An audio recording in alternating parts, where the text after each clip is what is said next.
વાત કરીશું રૂપિયાની સાથે તો શરૂઆતી કારોબારમાં ડોલર સામે રૂપિયો 4 પૈસા જેટલો મજબૂત થઈને 86.29 પ્રતિ ડોલરની સામે 86.25 પ્રતિ ડોલર ઉપર ખોલ્યો છે અને ત્યારબાદ જો આપણે રૂપિયામાં કયા સ્તરો પર કારોબાર થઈ રહ્યો છે એના ઉપર નજર કરી લઈએ તો 86.27ની આસપાસ રૂપિયામાં કારોબાર એટલે એક ફ્લેટિશ મુવમેન્ટ અહીંયા આગળથી સીમિત રેન્જમાં કારોબાર આપણે જોઈ શકીએ છીએ પણ ડોલર ઇન્ડેક્સને જોઈ લો 98ના સ્તર અહીંયા આગળથી તૂટતા દેખાયા છે અને હવે 97.92ની આસપાસ આપણે ડોલર ઇન્ડેક્સમાં કારોબાર જોઈ શકીએ છીએ વધુ ચર્ચા કરીશું એલકેપી સિક્યોરિટીઝના જતીન ત્રિવેદી આપણી સાથે જોડાઈ ગયા છે ગુડ મોર્નિંગ જતીનજી અને કરન્સીની ચાલને કેવી રીતે જોવી જોઈએ ડોલર ઇન્ડેક્સ ફરી 98ની નીચે કામકાજ કરી રહ્યો છે અને રૂપિયો સીમિત રેન્જમાં થોડી મજબૂતી દર્શાવી રહ્યો છે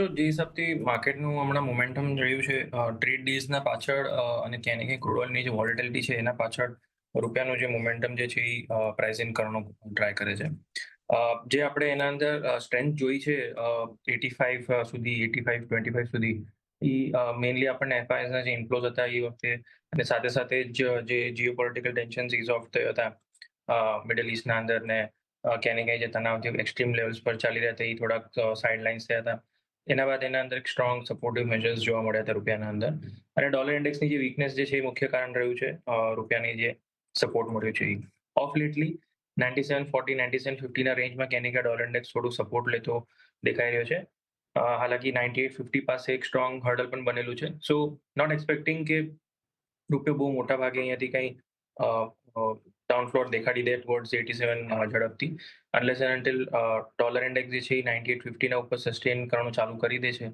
તો જ રૂપિયો જે છે તમને ટુવર્ડ્સ 87 સુધીની ચાલ જે છે એ દેખાડી શકે છે અધરવાઇઝ 8550 થી લઈને 8650 આ જે રેન્જ છે આ જ પકડીને ચાલતો દેખાઈ રહ્યો છે મને રૂપિયો હમણાં જે કરંટ લેવલ્સ ચાલી રહ્યા છે ત્યાંથી એક્સપેક્ટ કરું છું કે ટુવર્ડ્સ 86 સુધી સ્ટ્રેન્થનિંગ થોડું દેખાડે એફઆઈએસના જો ઇન્ફ્લો બહુ વધારે નેગેટિવ ના આવે તો ડેફિનેટલી આનાથી 86 સુધીની મુવમેન્ટ જે છે દેખાડી શકે છે રૂપિયો ઓકે તો રૂપિયામાં એ જ રેન્જ જે આપણે ગયા અઠવાડિયે પણ ડિસ્કસ કરી હતી 85.50થી 86.50ની વચ્ચે રહેતો દેખાઈ શકે છે અને એક 86 સુધીની મજબૂતી અહીંયા આગળથી આપણે અત્યારે આવતી જોઈ શકીએ છીએ તો આ આપણે અહીંયા આગળથી કરન્સીની ચાલની વાત કરી હવે વાત સોનાની કરી લઈએ તો ડોલર ઇન્ડેક્સમાં વેચવાલીને કારણે સોનાની કિંમતોને સપોર્ટ મળતો દેખાયો અને આશરે 1.5% જેવી કિંમતો વધતી દેખાય અને કોમેક્સ ઉપર કિંમતો જે છે 3390ની આસપાસ પહોંચી છે ઉપલા સ્તર જે બન્યા છે ત્યાંથી પાછું હલકું દબાણ આપણને આવતું દેખાઈ રહ્યું છે પણ ગઈકાલે આપણે જે સોનાના સ્તરો જોયા હતા ત્યાંથી સોનામાં એક મજબૂતી આવતી દેખાય છે એમસેક્સ ઉપર પણ આપણે જો જોઈ લઈએ તો 99200ની આસપાસ કામકાજ થઈ રહ્યું છે ટ્રેડ ટેરિફની અનિશ્ચિતતાને કારણે પણ કિંમતોને એક સપોર્ટ મળી રહ્યો છે જતીનજી સોનાને તમે કઈ રીતે જોઈ રહ્યા છો ગઈકાલે આપણે એક સાંજ બાદ એક સારી મજબૂતી આવતા જોઈ અત્યારે આપણે ઉપલા સ્તરોથી પાછું થોડા દબાણ તરફનો માહોલ બનતા જોઈ રહ્યા છે તો સોનાની આગળની ચાલ આપને કઈ રીતની લાગી રહી છે અને હવે સોનાને માટે મહત્વના પરિબળ કયા રહેશે જો મેઇનલી અહીંયાથી ઇમ્પોર્ટન્ટ ડોલર ઇન્ડેક્સની મોમેન્ટમ જે વીકનેસમાં રહી છે એ ક્યાંય ને ક્યાંય ગોલ્ડ સિલ્વરને બેને હેલ્પ કર્યું છે અને ઓફ લેટલી જે હિસાબથી ટ્રેડ ડીલ્સને લઈને હજી પણ અનસર્ટેનિટી બનેલી છે એના કારણથી પણ ગોલ્ડ સિલ્વરને જે છે આનો બેનિફિટ મળતો જાય છે silver on the other hand અલગ પોતાના ફંડામેન્ટલ્સ ઇન્ડિવિજ્યુઅલ ફંડામેન્ટલ્સ પર વધારે સ્ટ્રોંગ અને સ્ટ્રેન્થનિંગ દેખાડી રહ્યું છે ગોલ્ડ સિલ્વર રેશિયો જે છે એ પણ એ જ હમણાં દેખાડે છે કે સિલ્વરના અંદર સ્ટ્રેન્થનિંગ જે છે એ વધારે રહેશે ગોલ્ડને કરીને ખાસ કરીને આપણે વાત કરી લઈએ તો આ વીકમાં જે એના માટે ઇમ્પોર્ટન્ટ ક્યુઝ રહેશે એ ક્યાંય ને ક્યાંય ફેડરલ જેરોમ પોવેલની જે સ્પીચ રહી છે હમણાં એ ક્યાંય ને ક્યાંય એ જ પ્રેશર દેખાડી રહ્યું છે કે ઇન્ટરેસ્ટ રેટને લઈને ક્યાંય ને ક્યાંય કાપ કરવાની જે માંગણી જે છે ગવર્મેન્ટ તરફથી યુએસના એ એમના પર થોડુંક પ્રેશર જરૂર બનાવી રહ્યું છે બટ મોરલેસ હજી પણ સ્ટેટમેન્ટ કે સ્પીચમાં એવું કંઈક દર્શાવી નથી રહ્યું કે ઇન્ટરેસ્ટ રેટ કટ જે છે એ બહુ નિયર ટર્મમાં કંઈક થતું દેખાય સેકન્ડલી જે હિસાબથી અનસર્ટનિટીના સાથે જે ટ્રેડ ડીલ્સ નું આગળ ચાલી રહ્યું છે દોર તો એના અંદર જ્યાં સુધી કોઈ ક્લેરિટી નથી આવતી ત્યાં સુધી ગોલ્ડના માટે હજી પણ અહીંયાથી થોડુંક સપોર્ટિવ મેજર્સ રહે છે અને ઓફ લેટલી જે ગોલ્ડ ને સિલ્વર બેના અંદર જે સારો અમથું પોઝિટિવ બાઇંગ જે દેખાઈ રહ્યું છે એ ક્યાંય ને ક્યાંય કન્સ્ટ્રક્ટિવ એક પોઝિશનિંગ અને સારો કોન્ફિડન્સ વાળો બાઇંગ દેખાઈ રહ્યો છે સો કેલ્ક્યુલેશનના હિસાબે જોવા જઈએ તો ગોલ્ડ ને સિલ્વર અહીંયાથી ટ્રેન્ડ વાઇઝ તો અહીંયાથી પોઝિટિવ જ છે જે બી નાની મોટી ડિપ મળે છે ત્યારે બાઇંગની ઓપોર્ચ્યુનિટી જરૂર રહે છે. હાલ ફિલહાલ જે ગઈકાલના દિવસે એક સારી અમથી તેજી આવી છે, એના બાદ થોડુંક અહીંયાથી રિટ્રેસ થઈ શકે છે. સો આજના માટે જે ઇન્ટ્રાડે પર્પઝથી જે ખાલી વ્યૂ પોઈન્ટ રાખતો હોય એ લોકોના માટે વ્યૂ પોઈન્ટ થોડુંક પ્રોફિટ બુકિંગનો અને સેલિંગનો ઓપોર્ચ્યુનિટીઝ છે. 99,250 ના આજુબાજુ સેલ કરીને ચલાય. 99,550 ના ઉપર તમારો સ્ટોપ લોસ રહેશે અને 98,750 98,700 સુધીના ટાર્ગેટ રાખીને ચાલી શકો છો ગોલ્ડના અંદર. પણ આ ફક્ત ખાલી ઇન્ટ્રાડેના પર્પઝથી જ વ્યૂ પોઈન્ટ આપી રહ્યો છું. ઓકે, માત્ર ઇન્ટ્રાડે માટે અહીં આગળથી સેલિંગ તરફ રહેવાનો વ્યૂ પોઈન્ટ બની રહ્યો છે. તો 99,250ની આસપાસથી તમે સેલ કરીને ચાલો. 99,550નો સ્ટોપ લોસ અને 99,750ના ટાર્ગેટ અહીં આગળથી બનતા 98,700ના ટાર્ગેટ અહીં આગળથી બનતા દેખાઈ શકે છે. તો સોનામાં વેચીને ચાલવાની સલાહ ઇન્ટ્રાડે માટે બની રહી છે. હવે ચાંદીની પણ વાત કરી લઈએ તો ચાંદીમાં પણ મજબૂતી સાથે નાની રેન્જમાં કારોબાર રહ્યો છે અને અહીંયા વૈશ્વિક બજારમાં ભાવ $38 ઉપર રહ્યા છે. તો સ્થાનિક બજારમાં પણ આપણે જોઈએ તો અહીંયા આગળથી 1,14,512ના સ્તરોની આસપાસ અહીંયા આગળથી કામકાજ થતું જોવા મળી રહ્યું છે. તો આપ જે રીતે જતીનજી જણાવી રહ્યા હતા કે ચાંદી પોતાના ફંડામેન્ટલ પર એક સારી મજબૂતી દર્શાવી રહી છે, તો કઈ રીતે કયા ફંડામેન્ટલ પરની અસર અહીંયા આગળથી દેખાઈ રહી છે અને ચાંદીમાં કઈ રીતની રણનીતિ રાખવાની રહેશે? જો ચાંદીની રણનીતિ ઓબ્વિયસલી બ્રોડર ટ્રેન્ડ જે જોવા જોઈએ પોઝિટિવિટીના સાથેનો જ છે. ગોલ્ડ જેવી રીતે ગોલ્ડના અંદર એક સારો અમથો રનઅપ આવ્યો છે છેલ્લા 4-5 વર્ષથી આપણે જોઈ રહ્યા છે. તો ચાંદીમાં પણ જે છે રનઅપ જે છે હવે ઇનિશિયલ લેવલ્સ પરથી લઈને હવે એક સારો અમથો બુલ રન જે છે એ કન્ટિન્યુ થઈ રહ્યો છે. જ્યારથી $35 ઉપર એને એસ્કેલેશન ચાલુ કર્યું છે ત્યારબાદ એના અંદર એક સ્ટ્રોંગ મોમેન્ટમ જે છે એ બિલ્ટઅપ થતું દેખાયું છે ચાંદીના અંદર. અને ક્લીન એનર્જી ડિમાન્ડ મોરલેસ કોન્ફિડન્સ બુલિયન્સ માર્કેટના અંદર જે હિસાબથી ગ્લોબલી બેંક્સનું પણ થોડુંક એના અંદર ઇન્ટરેસ્ટ દેખાઈ રહ્યું છે. અન્ય દેશોના અંદર પણ આપણે જોઈ રહ્યા છે કે ETFsના માધ્યમથી એને અને અલગ અલગ મોડ્સના કારણથી સિલ્વરમાં પણ અહીંયા બાઇંગનું જે છે ક્યાંય ને ક્યાંય રિક્વાયરમેન્ટ દેખાઈ રહ્યું છે. સો મોરલેસ ઇન્ડસ્ટ્રીયલ ડિમાન્ડ અને ક્લીન એનર્જી ડિમાન્ડના તહેત અને EV ડિમાન્ડના સાથે જ બ્રોડર પિક્ચર જે છે ક્યાંય ને ક્યાંય સ્ટ્રોંગ પોઝિટિવ બનેલું છે સિલ્વરના અંદર. ટ્રેન્ડ વાઇઝ જોવા જોઈએ તો પોઝિટિવ ટ્રેન્ડ છે. જ્યાં સુધી 1,10,000ના ઉપર ટ્રેડ કરે છે ત્યાં સુધી બ્રોડ ટ્રેન્ડ જે છે અહીંયાથી પોઝિટિવ દેખાય છે અને 3750નો એક સ્ટ્રોંગ સપોર્ટ કોમેક્સમાં પણ દેખાઈ રહ્યો છે સિલ્વરને. હાયર સાઇડ પર 39,3920 એક માઇનર રેઝિસ્ટન્સ છે અને MCX પર જોવા જઈએ તો 1,15,500 થી 1,16,000નો એક મીડિયમ શોર્ટ ટર્મ ખાલી એક રેઝિસ્ટન્સ દેખાઈ રહ્યો છે. લોઅર લેવલ્સ પર બાઇંગની સલાહ રહેશે. અહીંયા 1,13,000ના આજુબાજુના લેવલ્સ મળે ત્યારે જ બાઇંગ કરીને ચાલવાનું છે. થોડુંક ડીપ આવી શકે છે 1,200 પોઈન્ટનું, એમાં કોઈ મોટી વાત નથી. અને 1,10,000નો તમારો એક સ્વિંગ સ્ટોપ લોસ રહેશે.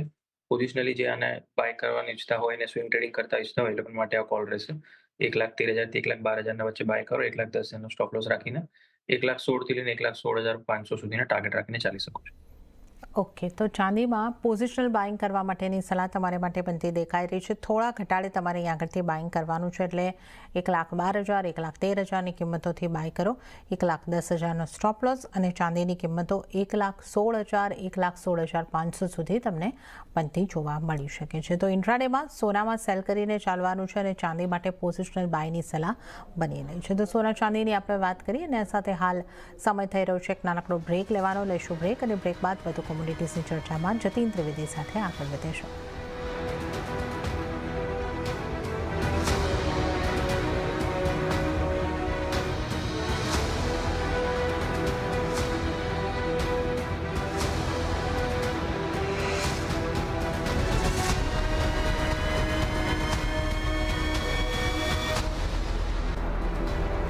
બ્રેક બાદ કોમોડિટી લાઈવમાં આપનું ફરી એક વખત સ્વાગત છે અને આજે નોન એગ્રી કોમોડિટીઝ અંગે ચર્ચા કરવા આપણી સાથે જતીન ત્રિવેદી જોડાયેલા છે. મેટલ્સની વાત કરીશું. ગઈકાલની સારી ખરીદી બાદ આજે શરૂઆતી કારોબારમાં સ્થાનિક બજારમાં બેઝ મેટલ્સમાં વેચવાલી જોવા મળી, જ્યાં સૌથી વધારે વેચવાલી કોપર અને લેડમાં જોવા મળી. પણ વૈશ્વિક બજારમાં આજે નિકલના ભાવ સપ્તાહના ઉપલા સ્તરની પાસે પહોંચતા જોવા મળ્યા છે. જતીનજી, ગઈકાલે આપણે ઝીંકમાં સારી મજબૂતી જોઈ હતી અને હવે આપણે એક ફ્લેટ ટુ નેગેટિવ કારોબાર ઝીંકમાં જોઈ રહ્યા છે અને કોપરમાં 1% ઘટાડો. એલ્યુમિનિયમ હજી થોડા લીલા નિશાનમાં છે. તો અહીંયા ડોલર ઇન્ડેક્સની ઇમ્પેક્ટ છે કે પ્રોફિટ બુકિંગ છે, કઈ રીતે તમે જોઈ રહ્યા છો અને આપની આગળ મેટલ માટે કઈ રીતે સલાહ બનશે? ગઈકાલના દિવસે જે અને ઇનફેક્ટ છેલ્લા બે ચાર દિવસથી જે બેઝ મેટલ માર્કેટના અંદર જે સ્ટ્રેન્થનિંગ હતી એ ક્યાંય ને ક્યાંય ચાઇનીઝ માર્કેટનું ઇકોનોમીનું રિવાઇવલ અને લિક્વિડિટી ઇન્ફ્યુઝનના પાછળ બેઝ મેટલ માર્કેટને થોડું પરફોર્મન્સ આપણે જોયું છે. મોરલેસ જે રેન્જ છે એ ક્યાંય ને ક્યાંય થોડીક હાયર સાઇડમાં જરૂર બની રહી છે, બટ થોડુંક અહીંયાથી રિટ્રેસ થઈ શકે છે ટુવર્ડ 885 880 કોપરના પ્રાઇસીસ અને ઝિંકના પ્રાઇસીસ પણ અહીંયાથી 2% મને લાગે છે થોડુંક રિટ્રેસ થઈ શકે છે, ઇન્ક્લુડિંગ એલ્યુમિનિયમ ઓલ્સો. ગઈકાલના દિવસે જે ઝિંકના અંદર જે સારી એમથી તેજી આવી હતી, પણ એનું મુખ્ય કારણ એ છે કે ચાઇનીઝ માર્કેટના અંદર રિવાઇવ થવું, એના કારણથી ઝિંક, એલ્યુમિનિયમ અને કોપરના પ્રાઇસીસ સ્ટ્રેન્થનિંગ દેખાડી રહ્યા છે. 262 ના પાસે જ હું કમ્ફર્ટેબલ છું ઝિંકના માર્કેટને લઈને, અને કોપર પણ 880 ના આજુબાજુ મળે ત્યારે જ એના અંદર બાઇંગ કરવાની સલાહ રહેશે. 260 ના આજુબાજુ ઝિંક મળે છે તો બાઇંગ કરીને ચાલે 255 ના સ્ટોપ લોસ સાથે, અને 267 270 ના ટાર્ગેટ સાથે ઝિંકના અંદર બાઇંગ બને છે. બટ ડીપ 3% અહીંયાથી ડીપ આવવા દો, એના પછી એના અંદર બાઇંગ બને છે. કોપર પણ એઝ વેલ ઓગસ્ટ કોન્ટ્રાક્ટ તમને અહીંયાથી 880 875 ના પાસે મળે ત્યારે એના અંદર બાઇંગ કરીને ચાલવાનું ચાલે છે 860 ના સ્ટોપ લોસ સાથે, અને 900 905 ના ટાર્ગેટ રાખીને ચાલી શકે. ઓકે, તો અહીંયા આગળથી ખાસ કરીને આપણે જે રીતે વાત કરી, ઘટાડી ખરીદીનો અપ્રોચ જે છે એ અહીંયાથી રાખવાનો રહેશે. ઝિંક માટે ખરીદી કરવાની સલાહ છે 262ના સ્તરોની આસપાસથી 255નો સ્ટોપ લોસ, 267 270 સુધીના ટાર્ગેટ, અને કોપર માટે 880ની આસપાસથી બાઇંગ કરો, 860નો સ્ટોપ લોસ અને 900ના ટાર્ગેટ અહીંયા આગળથી બનતા જોવા મળી શકે છે. તો મેટલ્સમાં ઝિંક અને કોપરમાં ખરીદી કરીને ચાલવાની સલાહ. તો આ આપણે અહીંયા આગળથી મેટલ્સની વાત કરી, અને હવે ક્રૂડના કારોબાર પર પણ નજર કરી લઈએ. તો ક્રૂડ ઓઇલમાં ઉપલા સ્તરેથી વેચવાલી આવતા બ્રેન્ટના ભાવ આશરે 0.5% વધારે ઘટતા દેખાય અને $68ની આસપાસ પહોંચતા દેખાયા છે, જ્યારે નાઇમેક્સ ક્રૂડ $66ની આસપાસ છે, અને અહીંયા પણ આપણે 1% નજીકની વેચવાલી પહોંચતી જોવા જોઈ રહ્યા છે. યુરોપિયન યુનિયન અને યુએસ વચ્ચેની ટ્રેડ ટોક ફોકસમાં રહેતા અને રશિયન એનર્જી એક્સપોર્ટ પર પ્રતિબંધની ગ્લોબલ સપ્લાય પર અસર ન થતાં કિંમતોમાં વેચવાલી જોવા મળી રહી છે. ક્રૂડને જતીનજી કઈ રીતે જોવું જોઈએ? આ ટ્રેડ ટોક ઉપર પણ ફોકસ છે અને રશિયા પર જે પ્રતિબંધો છે એની કેટલી ઇમ્પેક્ટ દેખાઈ રહી છે એ પણ એક મહત્વનો મુદ્દો અહીંયા આગળથી રહ્યો છે. તો આ તમામની વચ્ચે કેવી રીતે આપ જોઈ રહ્યા છો ક્રૂડને? વચ્ચે જે એક ન્યૂઝ હતું જ્યાં રશિયન ઓઇલ જે છે એના પર સેન્કશન થઈ શકે છે યુરોના તરફથી, ન્યૂઝને સાઇડલાઇન થતા ક્રૂડને જે છે કે અહીંયાથી સપોર્ટ નથી મળી રહ્યો, અને રેઝિસ્ટન્સ જે છે એ ફોર્મેશન બનતું જઈ રહ્યું છે. પ્રોફિટ બુકિંગ પણ એના અંદર વધી રહ્યું છે. બીજું જે છે ટ્રેડ ડીલ્સ જે છે ન થતા એના કારણથી ડિમાન્ડને લઈને આગળ ચાલતા હજી પણ થોડુંક ડિસ્રપ્શન રહી શકે છે. એના કારણથી જે છે ક્યાંક કોમોડિટીના અંદર બાઇંગ નથી આવી રહી.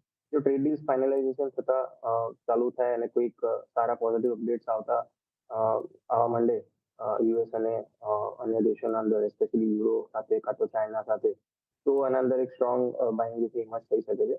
અધરવાઇઝ આ જે છે સાઇડવેઝ વોલેટાઇલ ટ્રેન્ડ જે છે ક્રૂડ ઓઇલના અંદર કન્ટિન્યુ રહી શકે છે between 5500 on the lower and અને 5750 5800 on the higher and.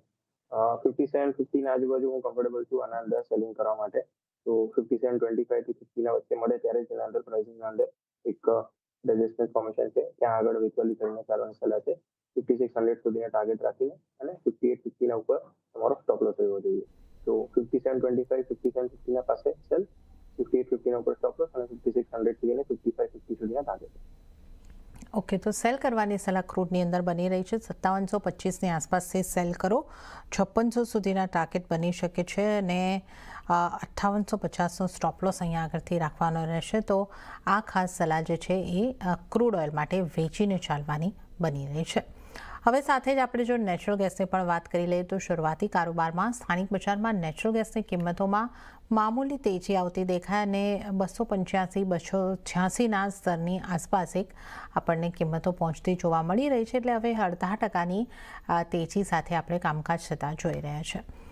જતીનજી, natural ગેસને કેવી રીતે જોવું જોઈએ? હવે એક ખાસું દબાણ બન્યા બાદ 1.5% મજબૂતી અહીંયા આગળથી દેખાઈ રહી છે. આગળ વધી શકે? કઈ રીતની આપની સલાહ પણ છે નેચરલ ગેસ પર? ના, કોમોડિટીમાં અંદર કન્ટિન્યુઅસલી એક વીકનેસનો ટ્રેન્ડ ચાલી રહ્યો છે. તો બાઇંગ સાઇડની સલાહ તો હમણાં નથી બની રહી.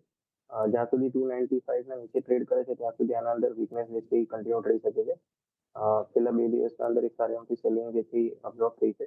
તો હું એક્સપેક્ટ કરું છું કે આ વીકનેસ જે છે થોડુંક બાઉન્સ બેક આવે એના પછી આવી શકે છે. અરાઉન્ડ 290 ના રેન્જના અંદર આવે ત્યારે સેલ કરવાની સલાહ રહેશે. 296 ના ઉપર સ્ટોપ લોસ રહેશે તમારો અને 280 278 ના ટાર્ગેટ રહેશે. ઓકે, તો નેચરલ ગેસની પણ આપણે અહીંયા આગળથી વાત કરી અને સાથે જ જતીનજી આપનો આભાર, આપ અમારી સાથે જોડાયા અને તમામ નોન એગ્રી કોમ્યુનિટીઝ અંગે ચર્ચા કરી. આપનો ખૂબ ખૂબ આભાર. અને સાથે જ